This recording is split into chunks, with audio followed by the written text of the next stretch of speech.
is the Lenovo Idea Slim 3 15i-RH8. So to read about the details, let me get the box. So it says here, CPU is Intel i5 with 13420H and 2.1 gigahertz with RAM of 16 gig and storage of 512 gig SSD. I guess pwedeng mag-upgrade nito ng storage to 1 terabyte.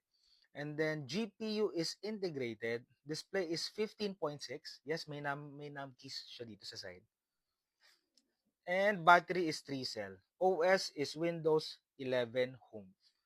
So the color is Arctic gray. So as you can see, medyo manly yung color and gusto ng wife ko yung color na maganda daw. So yung mismong Lenovo na logo, medyo may pagka-chromatic or rainbowish siya kapag naiilawan. Which is nice kasi nag-stand out yung logo. Alright. And then, pagdating naman sa blower niya sa ilalim, this is the blower here. So, medyo malapad naman. And we have the details here also. And as you can read, meron din. So, let's try to open.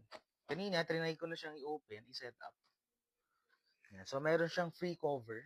Before kasi ang nilalagay ko lang is paper. Yan. So, may cover na siya sa keyboard para hindi, pagka ginamit mo kasi medyo naglalagkit yung screen. Yan. So, ang lapad, no? So, this is my hands, my palm.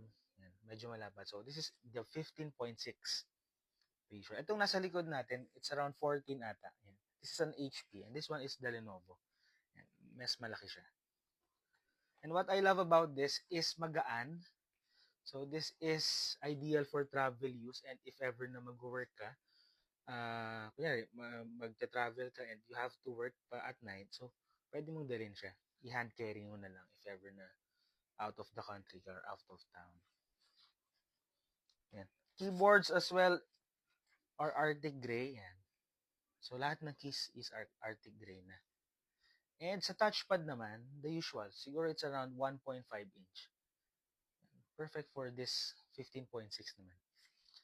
So, it comes with the manual and nandito the manual and yung warranty for the charger. Kasi yung sa wife ko na Lenovo, nagamit niya sa work, it's Type-C. But this one, sa Idea Slim, hindi pa siya naka-Type-C. So, yung typical na laptop charger pa rin.